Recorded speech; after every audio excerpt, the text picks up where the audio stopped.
taking any credit for yourself. You said, I always like to be in the back. I always want to be in the background. I never want to come in the forefront or in the limelight. But then everybody else in front of me started disappearing. So that's how. So you showed your humility. Taking that forward, Maharaj, I would like to make my personal offering at your Lord's feet.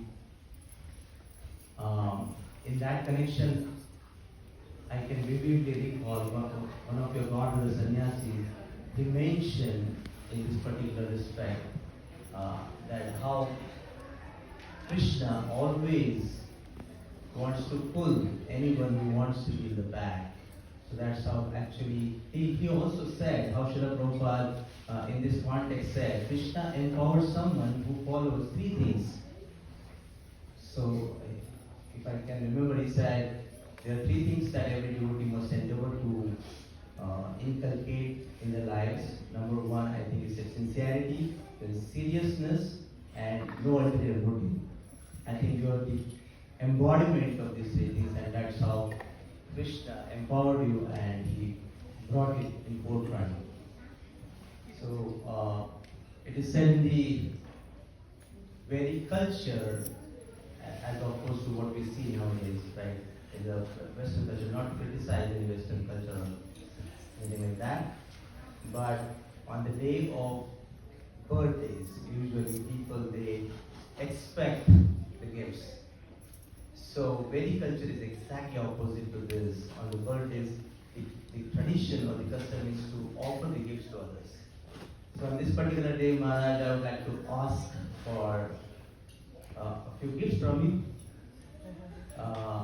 by meditating on few instructions. I was not prepared, to be honest with you. So I would like to meditate on a couple of instructions that I can recall.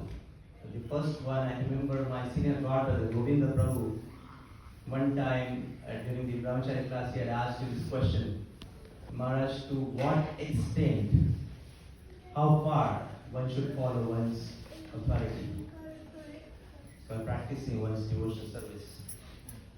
So you gave one wonderful answer, and it still remains in my heart.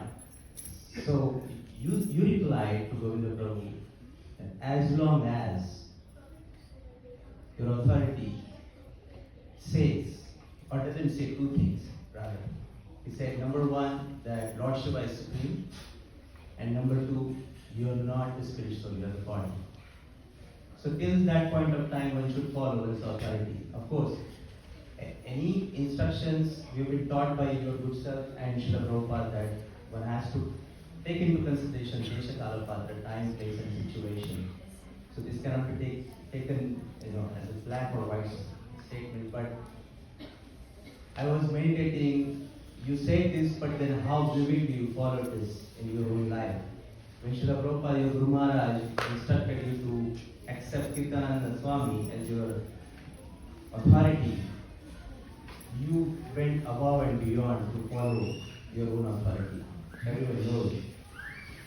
Then the second instruction that, not taking much of time, second instruction I would like to meditate on this day is how for the first time I heard from your lotus lips about the famous words, Tattva Samikshamano, Lord Brahma, how he is teaching us, all the sadhakas, the practicing devotees, to follow the three things.